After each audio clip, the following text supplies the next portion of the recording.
आपने कोरबा का दौरा किया, बिलासपुर की चर्चा काफी देर से हो रही है, कोरबा में क्या स्थिति नजर आ रही है?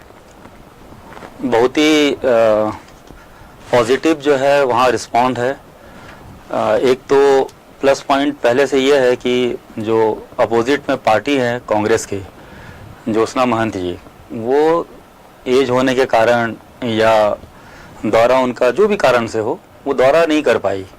तो हम जिस क्षेत्र में अंदर गांव की तरफ जा रहे थे, शहरी क्षेत्र को छोड़ दें, तो गांव के अंदर जब घुस रहे थे बीहड़ में, तो वहाँ पर इनको कोई देखा तक नहीं है पूछने पे।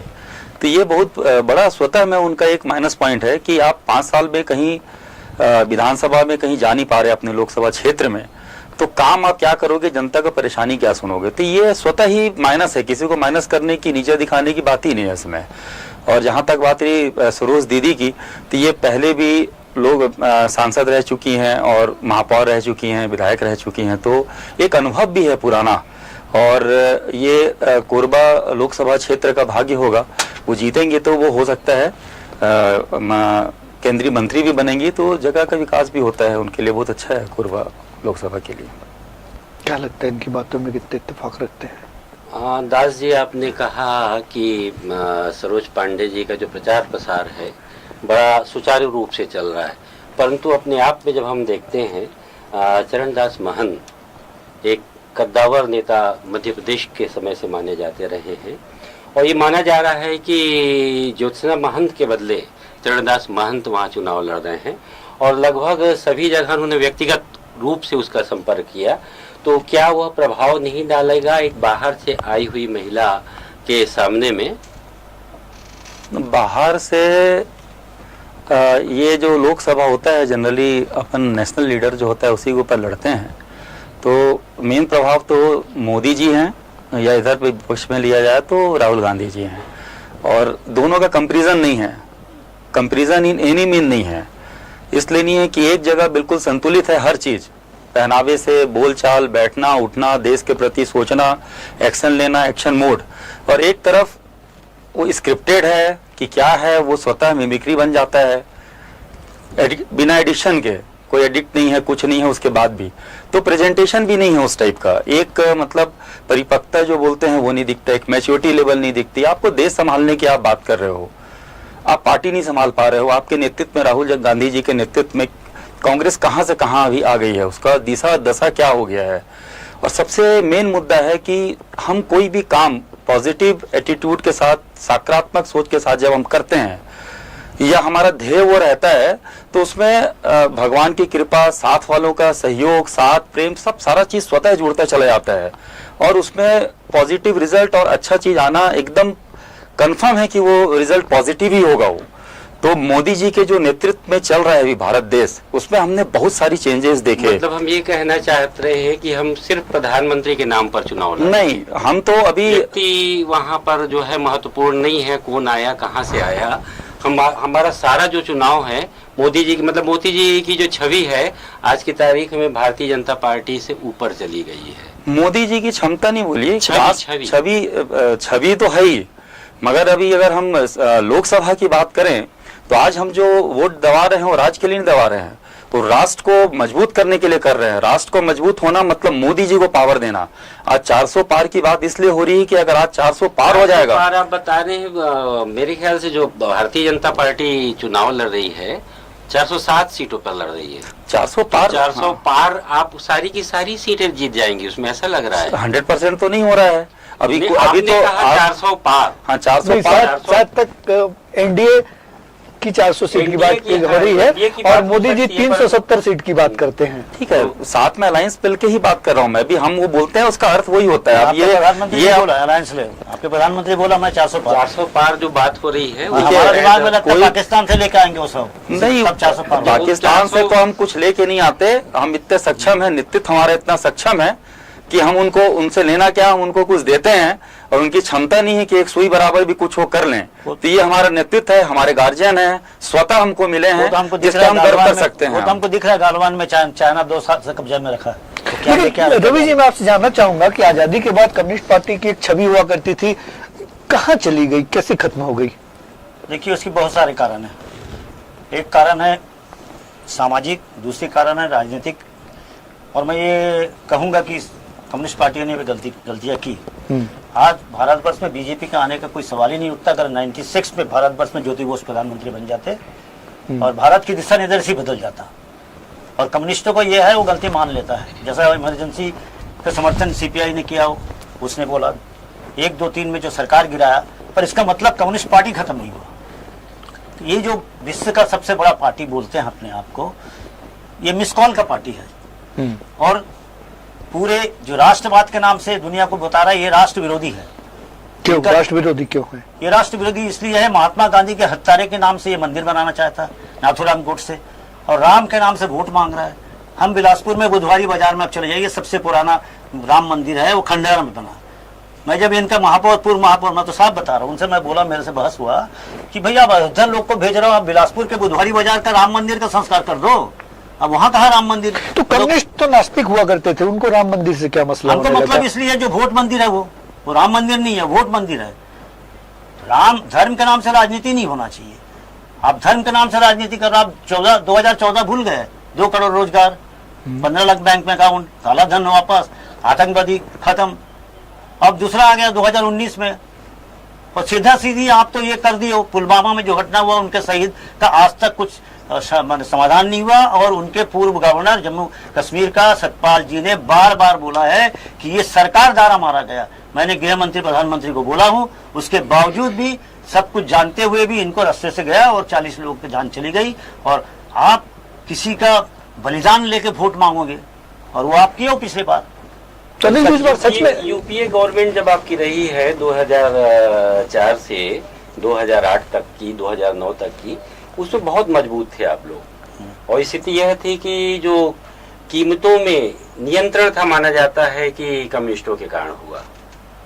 परंतु उसके बाद के जो चुनाव हुए, जिसमें आपने नहीं से समझौता किया, ना आगे बढ़ पाए, और माया ममता का मोह इन्हें जब ले डूबा, उसमें ऐसा क्या हुआ कि धीरे धीरे आपकी पार्टी कमजोर होती गई? जबकि ये माना जाता था कि अगर कम्युनिस्ट हैं तो देश के जो साधन संसाधन, जो देश के सार्वजनिक जो उपक्रम है, बिक नहीं सकते। परंतु आज हम देखते हैं रेलवे की स्थिति को मैं देखूं, गाड़ियां नहीं चल रही पर कोई भी कम्युनिस्ट आगे नहीं आता।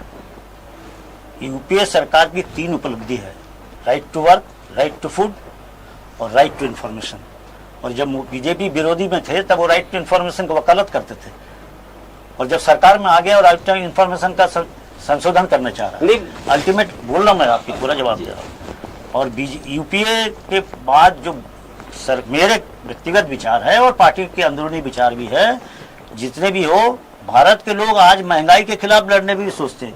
301-2 में सरकार को गिराना नहीं था, और इसकी फायदा उन ताकतों को मिला। और किसके माध्यम से मिला, इसको भी आपको जाना। भारतवर्ष में जो कांग्रेस के अंदर डेमोक्रेटिक जो फोर्स है, कांग्रेस का बंगाल में जो चुनाव हुआ, उसमें ममता बनर्जी हार गई अपने पार्टी के इलेक्शन में। तब ममता बनर्जी को अटल बिहारी ने माँ दुर्गा बना दिया। और आप मत सोचिए, मैं तो आज भी बोल रहा हूँ, इंडिया गठबंधन में है नहीं, वो जितना भी बोल रही है, हमारा विचार है, सीपीएम का सीधा विचार है कि वो बीजेपी की एजेंट है। और इसी कारण से ममता बनर्जी और ये अभिषेक बनर्जी अभी तक गिरफ्तार नहीं हुआ।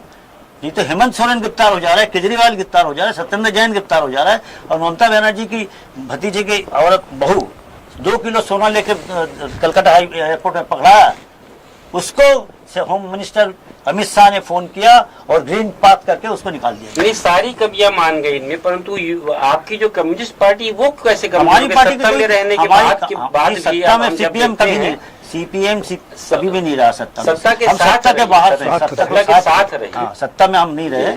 सत्ता में रहते तो आज ये मैं तो बोला, सत्ता में रहते तो बीजेपी नहीं आता। अटल बिहारी का नाम कहाँ?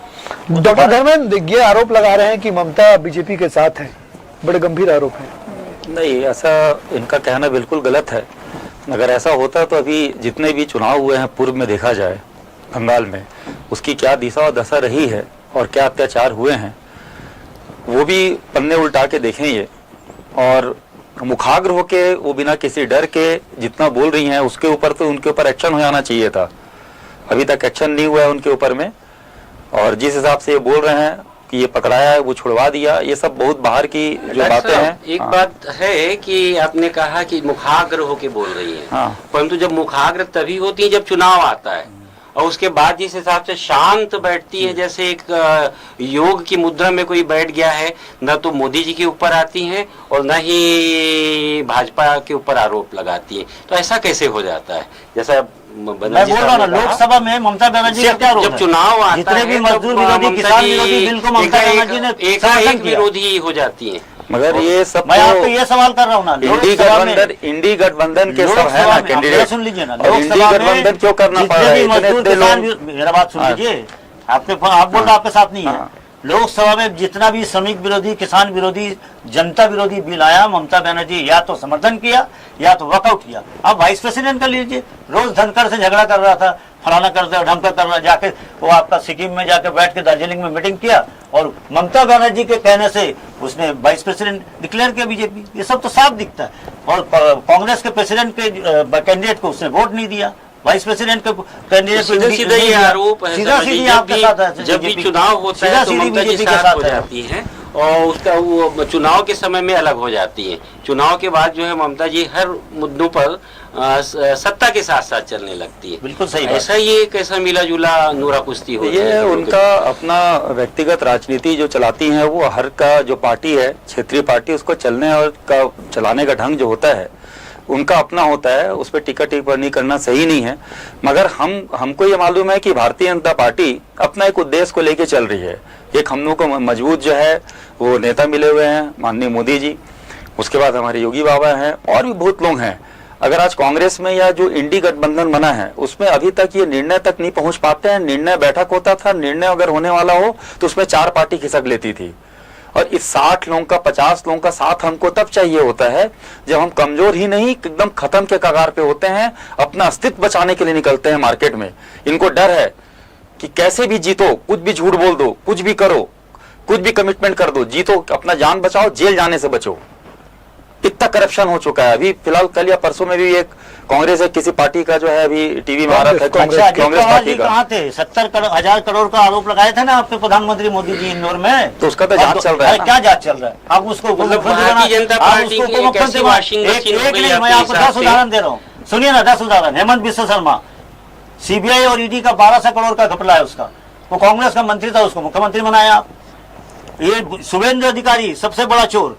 आप खुद बीजेपी का पार्टी बंगाल में शुभेंदु अधिकारी का जो नाटक सिंह ऑपरेशन में रुपए लेते पकड़ाया गया, उसको बीजेपी का स्टेट ऑफिस से दिखाया गया और आज वो बीजेपी के विरोधी दल के नेता है। एक उदाहरण क्या, सैकड़ों उदाहरण हम दे सकते हैं। सुबह सुनिए, सुबह जो बीजेपी रहता है वो शाम को तृणमूल, शाम को जो तृणमूल रहता है सुबह बीजेपी। एक नहीं, मैं सैकड़ों उदाहरण दूंगा। आज बीजेपी का जो एमएलए है वो टीएमसी का एमपी के नाम से लड़ रहा है। इसके बावजूद भी आपने ममता को इंडी गठबंधन में शामिल किया। हमने एनडीए गठबंधन का एक मजबूरी है। एनडीए नहीं, मतलब इंडिया गठबंधन।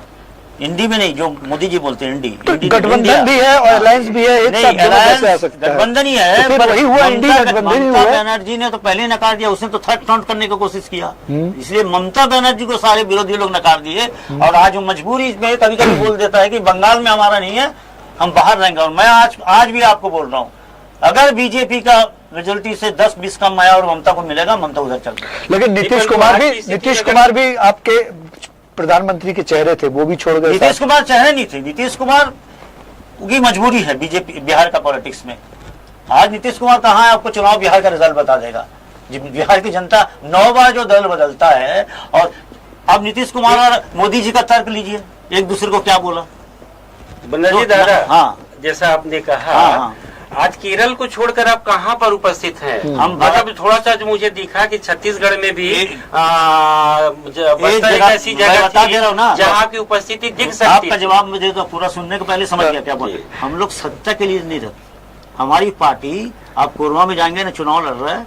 ये जो भूस्थापितों का लड़ाई हो रहा है, वहां पे जो छीना जा रहा है, वो किसान सभा लड़ रहा है, SFI लड़ रहा है।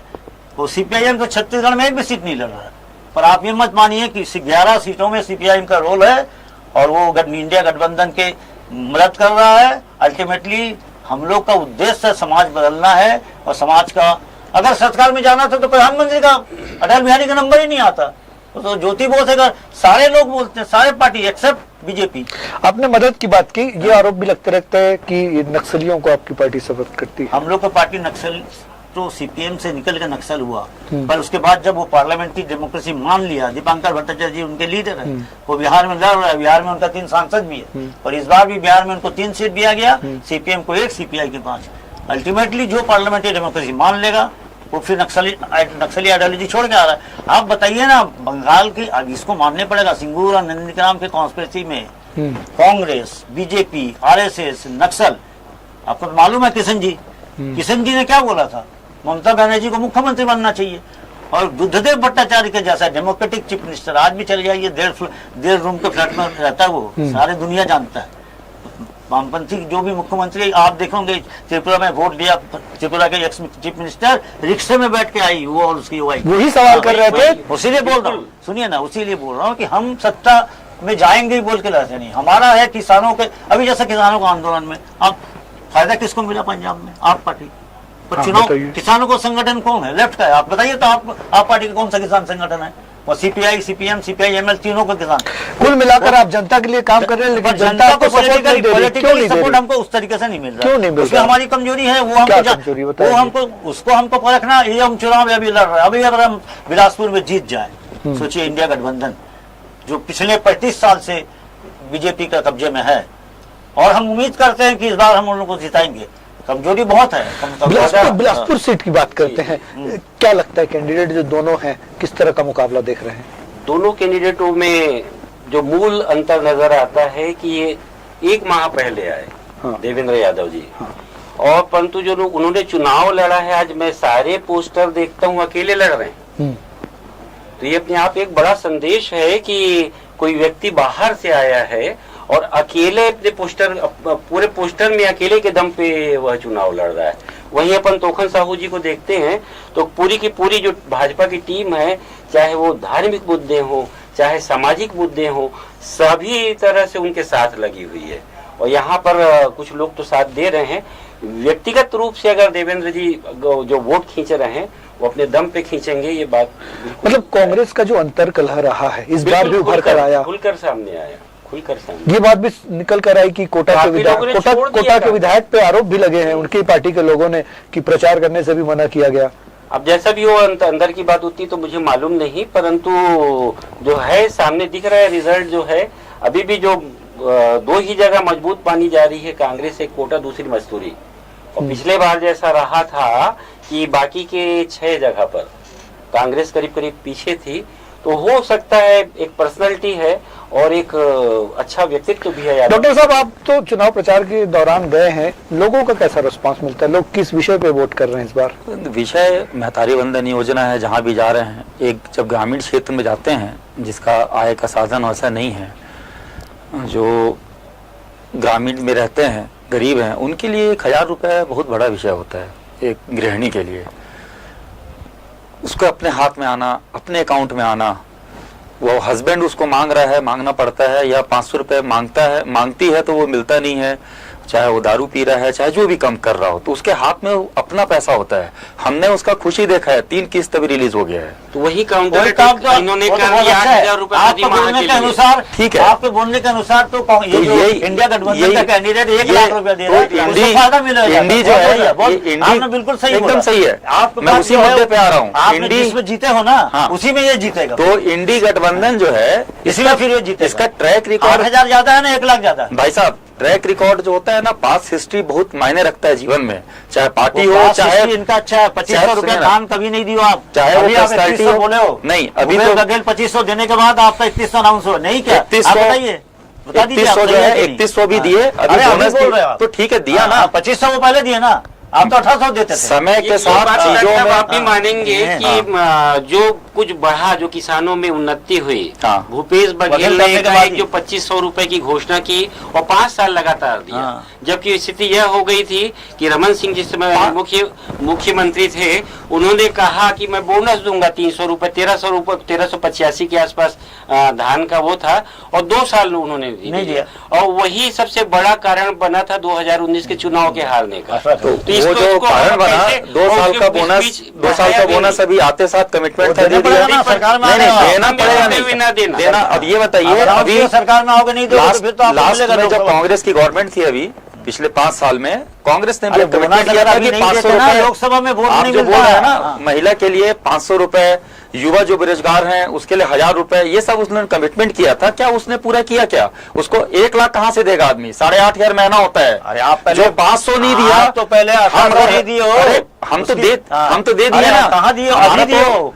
अब नहीं नहीं देखो उसको बिल्कुल पहले। आप वो ये दादा, आप घोषणा पत्र आपकी देखिए पार्टी कांग्रेस का हाँ, क्या आपकी किया पार्टी घोषणा कहती पत्र है उन्होंने। कि धर्म अफीम है, हाँ। तो राम मंदिर का मुद्दा लगता है इस बार प्रभावी होगा कुछ? देखिए राम मंदिर तो कुछ प्रभाव जरूर करता है जनता में, जनता के अंदर। जो देखिए बंगाली, मैं बिलासपुर का वोटर बोल रहा ठीक हूँ। बात। श्यामा प्रसाद का, मुखर्जी का बंगाल में कोई लेना देना नहीं है, कोई मानता नहीं। वो तो ममता बनर्जी, देखिए 34 साल सरकार में सिर्फ 27 आरएसएस का संगठन बंगाल में था। ये जो बोल रहा है ना बीजेपी के एजेंट ममता बनर्जी, हम डॉक्यूमेंट्री बोलते हैं। अभी 2700 शाखा संगठन बना और ममता बनर्जी के मदद में बना। अल्टीमेटली जो ये बंगाल में बीजेपी की एंट्री है, माँ दुर्गा बनाया, कोई उसको माँ दुर्गा बोलता है, कोई बोलता है अवतार है। कभी मोहन भागवत जी बोल दिया, अभी वो अवतार है ममता बनर्जी। आपकी लड़ाई किससे, मोदी से या ममता से? ये हमारी समझ लड़ाई नहीं मोदी से भी है, ममता से भी है। क्यों? बंगाल में ममता पूरी डेमोक्रेसी खत्म कर दी। आप कल्पना करिए ना, बंगाल में आप अगर एक 34 साल सरकार में रहे, जब भी हम आंदोलन किए केंद्र के खिलाफ बहुत सी सरकारें आई, लेफ्ट की सरकार तो थी नहीं। स्ट्राइक होता था, पूरे मतलब सरकार उस स्ट्राइक में मदद करता था। और ये मोदी के खिलाफ लड़ रहा है, हम काला कानून के खिलाफ लड़ रहा है। किसानों को ममता बनर्जी एक दिन अगर हड़ताल करता, 7 दिन की तनख्वाह काटती। बंगाल में आपका कैडर इतना मजबूत हुआ करता था, आज भी- कहाँ बिखर गए? 20,000 लोग अभी भी जेल में हैं। 20,000 बंगाल के वामपंथी। ये तो प्रचार नहीं होता, प्रचार हो रहा है। बीजेपी के लोग मरे, ये मैं अस्वीकार नहीं कर सकता। चुनाव में बीजेपी के लोग मरे, उससे ज्यादा सीपीएम के लोग मरे, लेफ्ट के लोग मरे। पर मीडिया क्या करता? अभी इनका नाम गोदी मीडिया हुआ क्यों? अल्टीमेटली गोदी मीडिया तो यही है। अरे बीजेपी में बंगाल में मरेगा, सीपीएम के लोग को छुपा लेगी ममता बनर्जी, तो सीपीएम के लोग को ज्यादा मार रहा है वो। तो बात यह है कि बीजेपी के साथ ममता बनर्जी का जो समझौता है वो सबसे खतरनाक है। वो देश के लिए खतरनाक। आप देखें लोकसभा में राष्ट्रपति चुनाव, उपराष्ट्रपति चुनाव, वो कोई बीजेपी, अब वो प्रचार ऐसा करता है मीडिया जैसा ममता ही बीजेपी से लड़ रहा है। आप कल्पना कर सकते हैं, इस बार बंगाल में 22 कैंडिडेट है, जिन लोग अगर नौकरी करेगा ना महीने में, ये जो तो उनको 25 लाख तनख्वाह मिलेगा। दीपशिता घर नाम सुने होंगे जेएनयू, ऐसी घोष के साथ। 3 रिसर्च स्कॉलर किया, जेएनयू का वीसी आरएसएस का है, उसने उसको विदेश भेजता है और अवार्ड लेके आती है। ये तो तो- राजनीति उन लोग इसलिए करने आ रहा है, देश के लिए करने आ रहा ये है। तो यही बात हो गई भाई हाँ। साहब कि अभी ये कंडीशन था। आप पूछे कि हम दौरे पे थे तो वहाँ क्या क्या देखने को मिला। अभी हम मना कर रहे थे कांग्रेस वाले को बीजेपी में एंट्री के लिए। अब नाम सिलेक्शन पे था, हम उतावलेपन में नहीं थे कि ये 5 आ रहे हैं रख लो। अब ये था कि ये कौन से पोजीशन पे है। इतना फोर्स, इतने फोन मेरे सामने मैंने देखे हैं कि हम ज्वाइन करना चाहते हैं। अभी कितने जगह हुए, रायपुर, कोई क्षेत्र, कोई जगह, कोई जिला नहीं छूटा। मना करने के बाद ये स्थिति निर्मित हो रही है। बहुत बड़ी बात उससे नहीं अच्छा है। डॉक्टर साहब, मुझे ये नौजवान हो कैंडिडेट सकता है से क्या कि मतलब है? मोदी जी और मैं बाकी जवाब चीज दे रहा हूं, उससे क्या मतलब है? मोदी जी और अरे बाकी लोगों के कांग्रेस- काम से हो सकता है ममता बनर्जी प्रभावित सुनिए, हो रही हो, सुनिए। अगली बार वो अरे ज्वाइन कर सुनिए लेगी, ना, आपका- इंडी गठबंधन ही अभी- खत्म हो जाएगा। अभी जो आपका सरकार में 313 है ना, उसमें 150 कांग्रेसी एमपी है। आप डिफरेंस ऑफ पार्टी नहीं है। अभी जैसे आप महाराष्ट्र डिफरेंस में ऑफ पार्टी राज्यसभा बोलते हैं ना, चुनाव जी- हुआ, जी। 4 कांग्रेसियों को आपने हाँ। टिकट दे दिया। मैं तो बता रहा हूं, भारतीय जनता पिछला पार्टी में जो लोकसभा में नीचे का 150 केडर का कांग्रेस के आदमी लोग हैं। रहा, वो जाएगा कहाँ दास साहब? आपके आरएसएस के लोग भाई कहाँ 100 जगह मिलेगा? 150 कांग्रेस 303 में से 169 कांग्रेस के सांसद आदमी सुन लेते हैं, उनको सुन ले। हाँ, ये सवाल बड़ा बाजी है। 169 सांसद माना जाता है कि कांग्रेस इसके 130 के आसपास है और बाकी जो दूसरी पार्टियों के हैं वो दूसरे हैं। तो एक विचारात्मक रूप से ना तो ये मैच खा रहे हैं ना ये मैच खा रहे हैं, परंतु जिस समय देखते हैं टिकट बंटने के समय आता है तो उन्हें जो बेचारे एक पार्टी कैडर का आदमी रहता है उसे काट दिया जा रहा है। तो ऐसा कैसे हो रहा है? बंगाल में कहाँ कैंडिडेट है? सारे तो टीएमसी के है। आपका बंगाल में कोई कैंडिडेट है? कि शुभेंदु अधिकारी लू, वो चटर्जी लू, किसके एक लू? दिन तापस का है, राय एक दिन लू, में क्या है, जितने सभी नाम, चार जितने परिवारों यहाँ को पे- टिकट दे रहे आपका हो, उसे बंगाल में राज्यसभा का आपके टिकट दे बंगाल रहे हो, में आप 42 एमपी में 27 लोग जो टीएमसी का है वो खड़ा हुआ।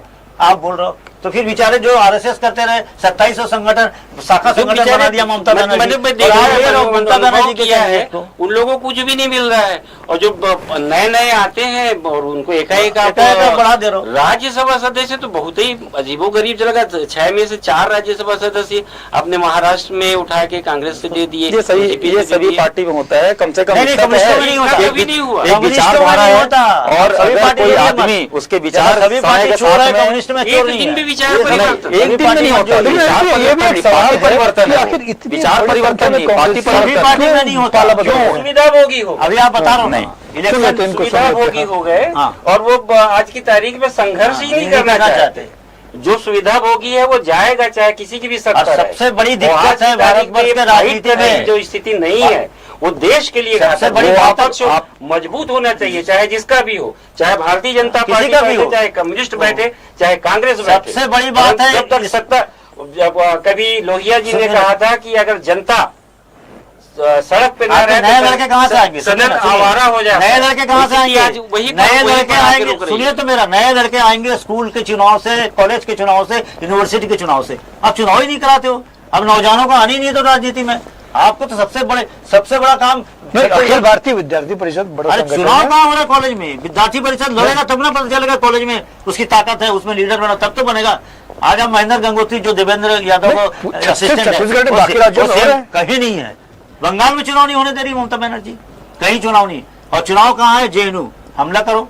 चुनाव कहाँ है? इलाहाबाद यूनिवर्सिटी, हमला करो। चुनाव कहाँ है? हैदराबाद यूनिवर्सिटी। मालूम है आपको रोहित वेमुला को कैसे मारा? बेहूद बेमलो का भी निकल कर आया कि उधर अरे उसने मारा देखा। तो उसको हैदराबाद नहीं, यूनिवर्सिटी। उसमें तो मतलब क्या सुधार मारा? किया उसकी था। माँ बोली उसको मारा गया अल्टीमेटली, क्योंकि वो दलितों के लिए लड़ता था। और दलित ही नहीं था, वो तो ये निकला कि दलित ही नहीं था। अरे वो तो झूठ बोल रहे, उसकी माँ तो आज भी बोल रहे दलित है। सबसे बड़ी बात बीजेपी का ना एजुकेशन से सबसे डर है। शिक्षा में उनको बहुत मुश्किल है। शिक्षा हुआ, रोजगार हुआ, इन पे बात नहीं होगा। उनकी बात होगी राम मंदिर, नहीं तो चंडी पाठ होना चाहिए। आप विश्वास करते हो, पर आप तो राम को विश्वास नहीं करते, अब तो नाथूराम को विश्वास करते हो। नाथूराम गोड से आपका राम है।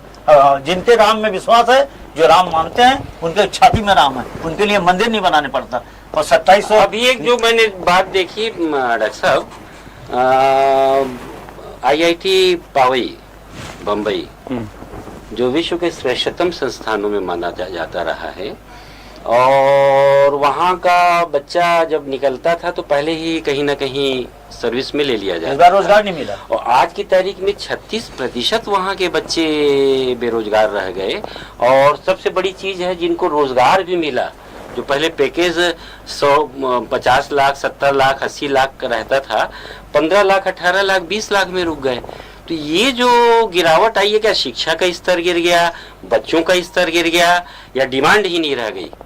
किस ओर हम लेकर जा रहे हैं? अगर हम ये बच्चों के भविष्य की दृष्टि से देखें तो ये बड़ा चिंताजनक, मतलब ये कोई पार्टीगत विषय नहीं है, परंतु एक चिंताजनक विषय है कि अगर इस स्तर पर, जहां पर 8वीं से जाकर बच्चा तैयारी करता है, बाहर बैठे हैं राजकुमार अग्रवाल जी, इनकी पहले बेटे का हुआ मुंबई में, दोनों बेटे दोनों बिटिया का दूसरे खड़गपुर में, वो उसने स्वीकार नहीं किया। और बॉम्बे उसके बाद गई। जब तीसरे बार परीक्षा देके वो बॉम्बे गई, उनको पता है कितने मुश्किल में होता है। दोनों और MIT वहाँ स्थिति अगर इस प्रकार की हो दोनों रही है, MIT तो ये मैनचेस्टर कैसा टेक्नोलॉजी पास की हिंदुस्तान हम बना रहे हैं कि श्रेष्ठतम, विश्व के श्रेष्ठतम संस्थानों में से एक को हम रोजगार नहीं दे पा रहे। नहीं, जैसे IIT संस्था है या IIT है, IIT में भी ग्रेडिंग है। आप ठीक बोल रहे हैं। मुंबई जो कॉलेज है उसकी जो क्वालिटी है, एजुकेशन की जो क्वालिटी है बहुत अच्छी है, और वहाँ पर स्ट्रगल भी बहुत है वहाँ एडमिशन लेना या वहाँ से पास आउट करना।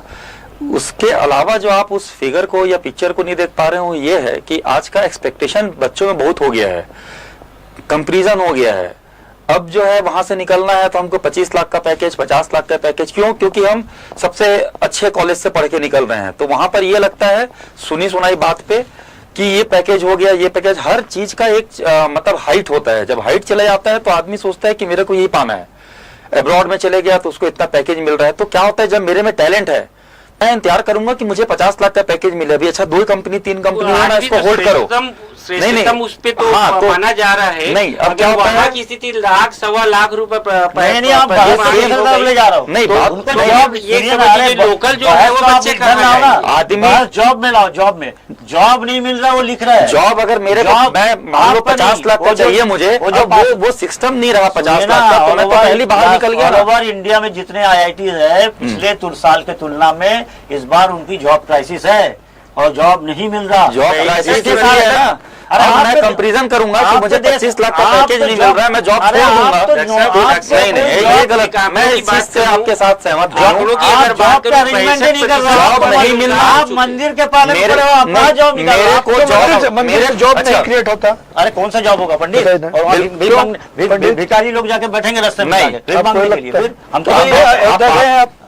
अयोध्या जाने की जरूरत ही नहीं, हम क्यों यहाँ का जरूरत राम नहीं मंदिर है? गए। क्यों जरूरत नहीं नहीं? भाई साहब, हम मंदिर क्यों गए। जरूरत है? मैं देना इसलिए चाहूंगा नहीं है इसका राम जवाब मंदिर। इनका। हाँ। आपका जवाब मैं ऐसे देना चाहूंगा कि कोई भी देखिए, राम मंदिर तो हिंदू की आस्था है ही, 500 सालों से थी। अरे हम तो व्यक्तिगत इतने आस्था सबका सुनिए ना, है। हम तो मेरी इतने माँ सरल बहुत थे। सस्ता सुन है। लीजिए, सुन लीजिए, हाँ, सुन लीजिए। हम तो इतने सरल थे हाँ। कि केस लड़े, नहीं तो हिंदू राष्ट्र में राम मंदिर के लिए हमको प्रूफ देना पड़ रहा है। ये हिंदू राष्ट्र है, ये क्यों? कौन सा बोल दिया? बिल्कुल, क्यों हिंदू कौन राष्ट्र नहीं नहीं होता? होता? कौन सा राष्ट्र? अरे आप बोलना अगर- नहीं, अगर मैं आपसे ये अभी पूछता हूं- है क्या हिंदू राष्ट्र? आप वो तो हिंदू राष्ट्र बोल रहे हैं। वो भी उनका आस्था- स्लोगन 405, अरे आस्था- आस्था अलग बात है। हिंदू मतलब मेरी यहाँ आस्था पर कोई बोल दो, अरे मेरी आस्था कोई मुसलमान बोल देगा इस्लाम राष्ट्र है, ये डिबेट में आके तो आप मानोगे क्या? कैसे मानोगे? आपको तभी विरोध करना है। नहीं भाई, ये धर्मनिरपेक्ष राष्ट्र है। अब जब हिंदू बनाओगे ना 400 पार का जो स्लोगन ठीक है, हिंदू की- हिंदू आप की बिल्कुल आस्था, गलत बोल- बात हिंदू आप राष्ट्र, बिल्कुल- हिंदू की- राष्ट्र आस्था अलग है, मेरा भी आस्था ठीक है, हिंदू का मेरी भी- percentage मेरी हिंदू माँ की बहुत आस्था। संस्कारी है। आप हिंदू राष्ट्र मत बोलिए, और आपकी हिंदू राष्ट्र बनने की इसलिए- तरफ तो है। अरे बस, इसलिए तो आप वही- स्वीकार करिए या मत करिए। अरे बनने- मैं वही थोड़ा तो- चावलापन में मतलब हिंदू- 400 वो आज नहीं, इसका मतलब 20 साल 400 बाद पार। होगा वो। वही स्लोगन होगा। था। आप 400 पार दे रहे हो, आप 70 इस बार 400 आपको पार, याद है फिर ना? इस बार मोदी देखिए, सरकार। दुनिया में एकमात्र हिंदू राष्ट्र नेपाल, वो आज कम्युनिस्टों का राष्ट्र हो। और मैं इसलिए आप वो महोदय, सब मेरे को बात दो करिए। मिनट दीजिए, अच्छी जो बात मंदिर- होगी। फिर तो आपके लिए मैं- अच्छी बात होगी। अगर आदरणीय- हिंदू राष्ट्र बन जाए तो फिर आपका अरे नाम मेरी बदल क्या सकता है। बात है? आदरणीय, मुझे 2 मिनट का समय दीजिए। मेरा बात सुन लीजिए आप ना। जो मंदिर बोल रहे हैं ना, मंदिर पे मैं डालना चाहता हूँ, मंदिर से क्या क्या हाँ, होता मंदिर से सुन है। लीजिए। एक मिनट सुन लीजिए आप आप। बोलिए बोलिए। मंदिर से ये होता है कि आप वहां गए नहीं है, जाके देखिएगा, वो मंदिर अभी भारत देश का सबसे बड़ा मंदिर है, आने वाले समय में सबसे बड़ा है। अब वो मंदिर को बनाने में कितना पैसा लग रहा है उसको देखिए। वो पैसा जो लग रहा है वो वहां का जो विकास पे लग रहा है, आज के डेट में वहां इतना ट्रांजेक्शन हुआ, इतने लोगों को, चाहे सिविल कंस्ट्रक्शन हो, चाहे उसमें लेबर हो, चाहे मजदूर हो, चाहे इंजीनियर हो, चाहे वहां फूल बेचने वाला हो, चाहे वो चाय बेचने वाला हो गया, आप समझ एक गया। मिनट बोलने दीजिए, समझ साहब गया बोलने मैं। दीजिए। मैं आप जो 10 रुपए की चाय, काशी नहीं कॉरिडोर के बारे में बोल रहा हूँ, इधर आइए आइए। नहीं, नहीं, समझ गया। सुन काशी लीजिए। कॉरिडोर का 150 मंदिर आप तोड़े हो, क्या मंदिर का बात कर रहे हो आप? सारे छोटे तो जो छोटे मंदिर को तोड़ेंगे नहीं। आप बोल रहे हो, अरे सारे मंदिर तोड़ा वहाँ पे। कौन से मंदिर कौन सा मंदिर थे? घरों में बने थे, वो छोटे मंदिर- छोटे मंदिर मंदिर तैयार आप थे, मंदिर घर में वो बने तैयार थे। थे, वो मंदिर जिनके थे। मंदिर थे वो तैयार कोई थे, तैयार नहीं उनको थे। जगह दिया अरे गया। उनका किसी को जगह नहीं हो रहा मंदिर है। नहीं, किसी कोई को नहीं जगह रो नहीं रहा है। है। मंदिर को अरे भाई वो साहब मंदिर मिल को- चुके वो हैं। बन चुके हैं। वो कोई नहीं रो रहा है। अरे सब रो रहा है। पंडित कोई नहीं लोग रो रहा बोल है, रहे हैं वो कि हम- खुश है। हिंदू धर्म में उनके डेढ़ रोजी को मंदिर- खत्म किया आप। भाई साहब, अरे आप उनके रोजी को खत्म किया। भाई साहब सुनिए ना, एक मुख्य मंदिर के साथ में हमेशा हिंदू धर्म में अलग अलग मंदिर होती है, वहाँ पर छोटी काशी छोटी। की हम अरे बात अगर करते हैं, भारत- सुनिए ना, मंदिर से- आज उसकी सौंदर्य काशी की देखिए, जब आज हम उसकी बात सुंदरता करते हैं, देखिए आप आज। काशी की जब हम बात करते हैं तो बात होती है शंकर जी की। हाँ। तो शंकर जी ने कहा कि मैं वहां आकर बसूंगा। हाँ। जब शंकर जी ने बसना वहां स्वीकार किया तो उनके जितने भी देवी देवता थे, तो आप महादेव हो बोले, आप छोड़ के चले जाओगे तो हम कहाँ रहेंगे? तो जो छोटे मंदिर थे जिन्हें बोल रहे हैं, आप बोल रहे हैं कि आप ऐसे वैसे थे, वैसे नहीं थे। छोटे छोटे जो मंदिर थे सारे उनके गणों के मंदिर थे, जिन्हें हटाया गया ठीक है। और पूरा तोड़ा गया और उन्हें नहीं, जाके उनको नहीं, अनिल जी, मैं आपको बोलना चाहूंगा, लेकिन आपकी तो Encroachment मंदिरों करके में आस्था ही नहीं है, फिर आप आस्था का मंदिरों बात- की अरे क्यों बात उठाते वहाँ हैं? मुश्किल है। नहीं तो कम्युनिस्ट हमारा पार्टी देखिए, तो हमेशा से हमारे कम्युनिस्ट पार्टी धर्म मतलब को तो मैं अपील भारत- करती रही मैं है। भारत का नागरिक हूँ ना, कम्युनिस्ट हाँ, छोड़ के। हाँ। तो अल्टीमेटली आप मंदिर के बारे में बोल रहे हो आप। फिर तो नेहरू जब देश आजाद हुआ, फिर सारे विदेशी सोवियत रूस सबसे ज्यादा मदद किया, तो स्टील प्लांट नहीं खोल रहा था, वहीं राम मंदिर शुरू कर दे रहा था। कहाँ रामलला है? अरे तब तो IIT IIM सारा चीज तो उस समय शुरू हुआ। और अभी आप बोलो चंद्रयान मैं किया हूँ, सबसे पहले इसरो। दादा मैं बता चाहूंगा, राम मंदिर के विरोधी आप, हिंदू राष्ट्र के विरोधी राम आप, मंदिर के सुनिए विरोधी ना, नहीं, हाँ। फिर जनता आपको नकारती है तो भी समझ नहीं आता कि जनता नकार आपका क्यों जवाब रही दे है। रहा हूँ, हाँ, आप ज्यादा लंबा करिए मत, ज्यादा लंबा हाँ। करेंगे और मेरा जवाब भी ज्यादा हाँ, लंबा बताइए होगा। बताइए बताइए। हम कोई भी धर्म के विरोधी नहीं है। धर्म को तो राजनीति से जोड़ा जा रहा है, धर्म के नाम से जो मंदिर बनाया जा रहा है उसके हम विरोधी है। हम हर आदमी के, मैं तो बोल रहा हम लोग राम के, जैसे मेरी माँ बहुत संस्कारी, मेरी नौकरी जाता रहा ना, मेरी माँ पूजा करती रहती थी, तो मेरा तो नौकरी आया नहीं, तो मैं बोला इससे ज्यादा तेरा खतरा होता अगर मैं पूजा नहीं करता। तो मैं मेरे माँ की पूजा को कभी रोका नहीं, और उसने भी मेरे आंदोलन को कभी रोका नहीं। पर मेरी माँ अगर उस पूजा के नाम से चुनाव में वोट मांगने जाता है तो मैं उसका विरोध करता। इसी प्रकार भारत के प्रधानमंत्री जो राम के नाम से वोट मांग रहा है, जो राम के धर्म के नाम से राजनीति कर रहा है, बाकी राजनीति में देखिए आप कहाँ पे आ गए हैं भाई। आप भारतवर्ष, आपका हंगर इंडेक्स में 156 देश में 140वां नंबर है। आपका ये क्या नाम ये पत्रकारिता 130 में, इसका आपका अभिव्यक्ति और स्वतंत्रता में 130 देश में आप 119वां नंबर में है। आप गरीबी की बात करते हैं, बेरोजगारी की बात करते हैं, हंगर इंडेक्स की बात करते हैं, लेकिन घुसपैठियों का विरोध नहीं करते। कौन सा उनको जब वापस भेजने की बात होती है उसके विरोध कौन में सा घुसपैठी आप एनआरसी के विरोध में है। हम एनआरसी के विरोध में किसके लिए है? भारत सरकार के जो, अरे भाई आप तो बोल रहे हो तो मैं यहाँ बटन दबाऊंगा और शाहीन बाग में बजेगा। शाहीन बाग दादा आपने 20 साल शासन किया है, 34 साल शासन किया पश्चिम बंगाल में। 34 साल। तो 34 साल में वहाँ के गरीबों की दशा में कितना परिवर्तन होगा बताएं? वो बोल ही रहा था बंगाली में, वो शिल्प कृषि मेरे भित्ति, शिल्प मेरा वृद्धि।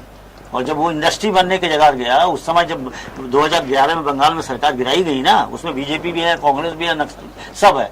ये नंदीग्राम सिंगूर अगर सक्सेस हो जाता तो आज जो उस समय भारत में चौथा नंबर था, उसी समय। परंतु जो उद्योग हटाए भी गए, मेरा बोलने दीजिए, चौथा नंबर हटाए भी गए, वो भी तो कम्युनिस्टों के कारण आंदोलन करने भाई कम्युनिस्ट सरकार है।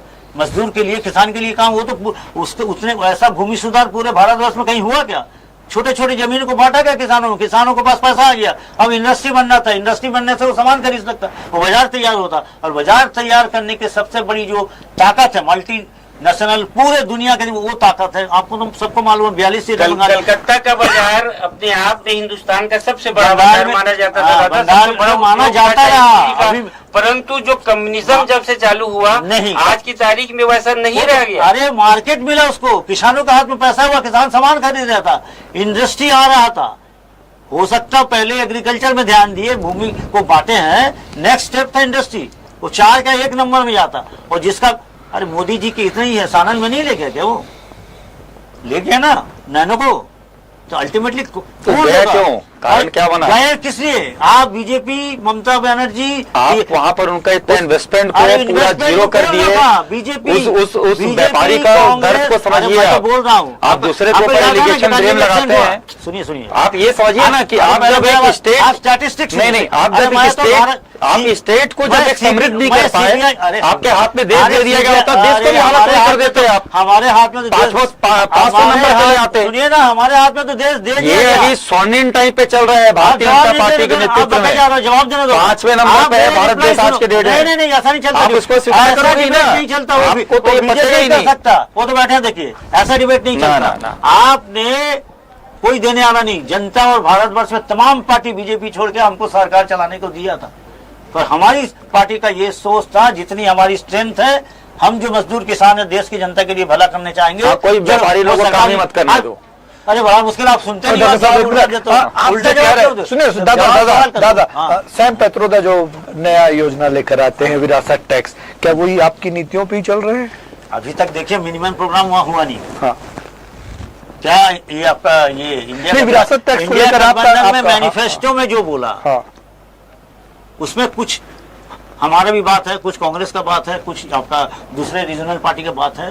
पर सरकार जब बनेगी, बहुत सारी सरकार चुनाव में रिजल्ट आने के बाद बना।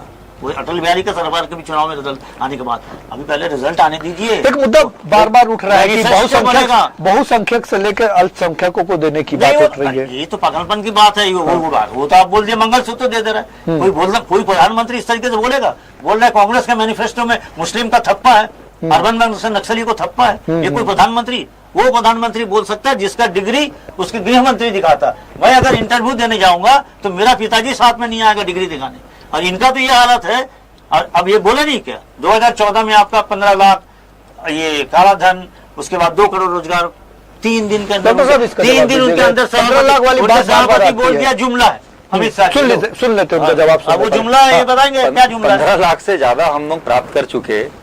जो सेना भारत देश के लिए रक्षा करती है, परिवार को छोड़ती है, अरे उसको अग्निवीर सरहद में कर दियो, रहती है। हाँ। आप वो बोलने नहीं दोगे ना, अरे उसको अग्निवीर कर दियो, वही- बोलने दे वही रहा तो बोल रहा हूँ। अरे उसी को तो अग्निवीर कर दियो, उनको 4 साल का नौकरी कर दियो उसको। उनको ठीक से खाने की व्यवस्था नहीं, ठीक से रहने की व्यवस्था नहीं, ठीक अरे से उनकी शस्त्र रोजगार नहीं। बंद कर दे रहा हो, अग्निवीर आप कर दे 15 रहा हो, लाख खाने का 15 बंद कर लाख दो। रुपए खाते में आएगा, उसका या अग्नि- 15 लाख रुपए। अरे आप आपको- अग्निवीर कर दियो कि नहीं बताओ, आप क्या सेना का करोगे?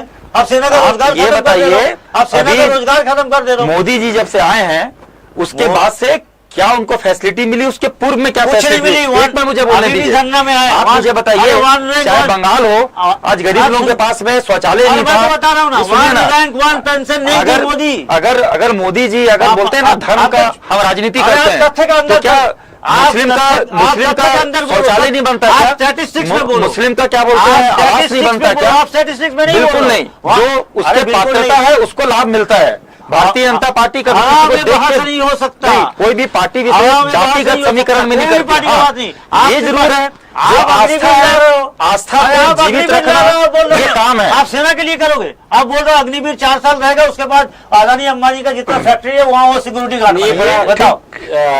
गंभीर प्रश्न अग्निवीर के नाम से दादा ने उठाया।